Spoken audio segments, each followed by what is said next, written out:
Producer Michael Cuscuna found hundreds of lost Blue Note master tapes rotting in a vault, with no way to save them. Why did rescuing jazz's lost masterpieces depend on a thin plastic disc? The rescue of American jazz's lost masterpieces began with an unlikely force: a European technology war waged between 1953 and 1967. During this era, Blue Note Records founders Alfred Lion and Francis Wolff ran an independent label unlike any other in New York, documenting the hard bop scene with obsessive care. Their competitive edge was the legendary recording engineer Rudy Van Gelder. Working out of Hackensack and later Englewood Cliffs, New Jersey, he captured acoustic jazz with meticulous analog techniques. By 1955, his exceptional audio fidelity was cut directly onto a top-flight Scully Model 601 lane, a pristine analog sound waiting for the future. This high-end analog equipment preserved the pristine sound of an entire generation, unknowingly preparing these recordings for a digital revolution decades later. But the true catalyst for this hidden archive was Alfred Lion's obsession with preparation. Unlike major labels, Lion funded pre-session rehearsals, paying his artists up front for days of practice before the tape ever rolled. To keep his core roster financially solvent, the producer booked studio time with unmatched intensity.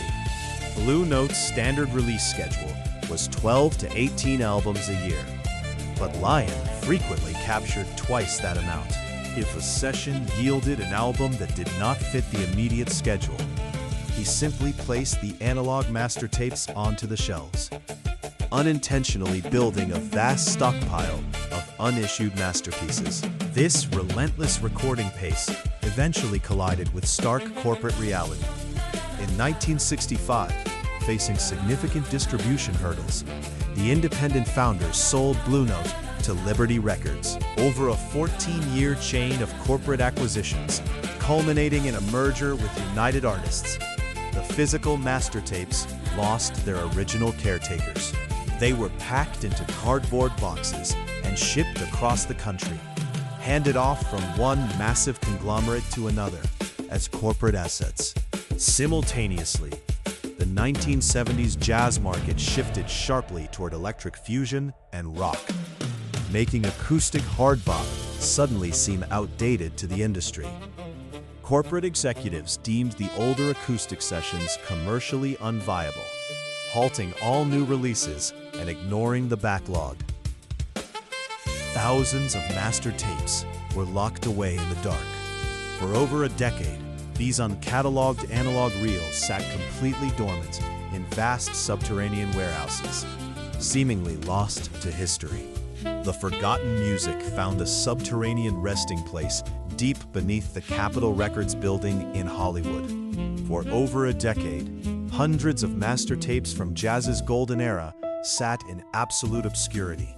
Unissued late 1960s sessions by legendary artists were trapped in these dark corridors, gathering dust. The major labels owned the physical media, but they lacked the specialized knowledge or the financial incentive to excavate their own history. To corporate executives, the acoustic era seemed permanently buried beneath shifting industry trends and the rise of electric fusion.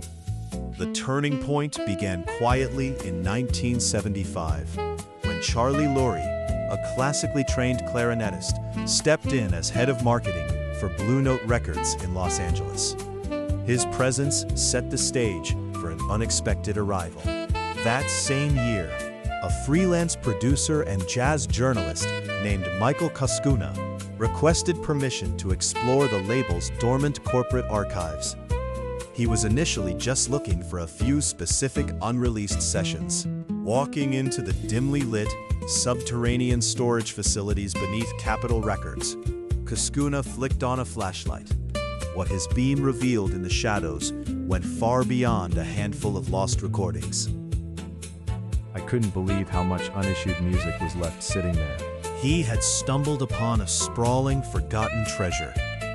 Cuscuna discovered over 100 full albums worth of completely unissued recording sessions, silently waiting in endless rows of uncatalogued cardboard boxes.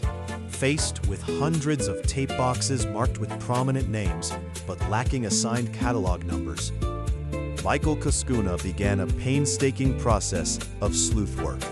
He worked tirelessly to piece together undocumented recording sessions, relying on handwritten notes, photographs, and whatever archival clues he could scrounge up.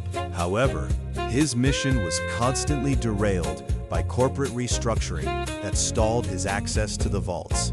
When EMI acquired the catalog in 1979, the necessary funding to release these lost sessions evaporated entirely. Cuscuna had uncovered a genuine treasure trove, but completely lacked the commercial backing to bring this forgotten music to the public. Salvation for the lost analog recordings arrived not from the jazz world, but from a technological arms race abroad.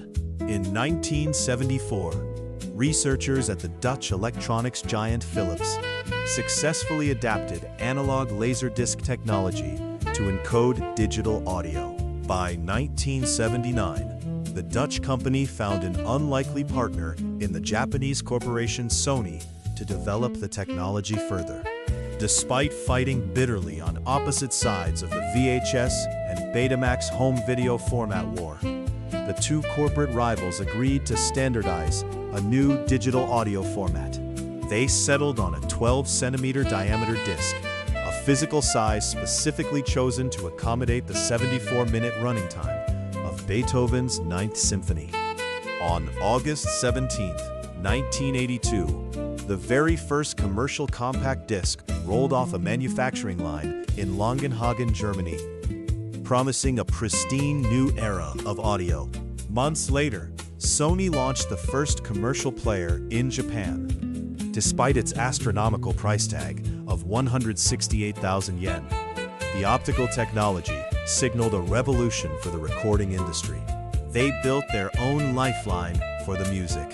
Back in the United States, however, Michael Cuscuna and Charlie Laurie refused to wait for cautious major labels to realize the value of their dormant archives. Taking matters into their own hands, they established Mosaic Records in 1982, leasing the unissued master recordings directly from the corporate giants. They produced direct mail box sets of this forgotten acoustic jazz, strictly capping each release at 5,000 copies, successfully bringing the lost masterpieces back to life. The true industry sea change arrived the following year. The compact disc format was officially launched in the United States on March 2, 1983. It completely transformed how consumers engaged with music, rapidly shifting the retail landscape away from traditional analog media. These small optical discs offered up to 60 to 74 minutes of crystal clear sound, holding far more audio than a standard vinyl record. Most importantly for archival recordings, the laser reading mechanism meant there was absolutely zero physical needle wear on the disc. This presented a pristine and permanent format for fragile historical jazz, suddenly giving dormant vaults an immense new financial value. The invention of the compact disc triggered an intense consumer upgrade cycle. Music lovers eagerly traded their fragile analog collections for the promise of crystal clear digital sound. Almost overnight, the music industry experienced a highly lucrative demand for digital back-catalog content to fill out the new retail bins. Executives desperately needed pre-existing recordings that could be rapidly converted into CDs to feed this booming market. This sudden, voracious hunger for archival material finally provided the commercial backing and financial incentive needed to fund major excavation projects. The dormant analog recordings, once deemed commercially unviable by corporate leadership, were now viewed as an immediate gold mine. prompting orders to finally crack open the vaults. With the digital boom financing deep catalog exploration, major labels quickly recognized the newfound value of their dormant assets. The compact disc format transformed completely forgotten tape archives into highly lucrative properties almost overnight. In 1984, the corporate parent EMI took decisive action, realizing the vast cultural and financial treasure sitting quietly in its own vaults. It was time to resurrect Blue Note Records. They reached out to veteran music executive Bruce Lundvall, offering him the opportunity to officially bring the legendary label out of dormancy. The iconic jazz imprint had been completely inactive for several years, but the surging CD market provided the exact economic conditions needed to reconstruct its storied past. This corporate mandate guaranteed that the forgotten tapes would not only be salvaged, but celebrated worldwide. Upon taking charge, Bruce Lundvall immediately partnered with Michael Cuscuna to manage the label's reissues and catalog. Cuscuna's painstaking discoveries from years past finally had the full corporate support they deserved. The highly lucrative CD boom completely financed the excavation of the dormant Blue Note vault. Thanks to this unprecedented technological shift and tireless archival work, the past was suddenly viable again.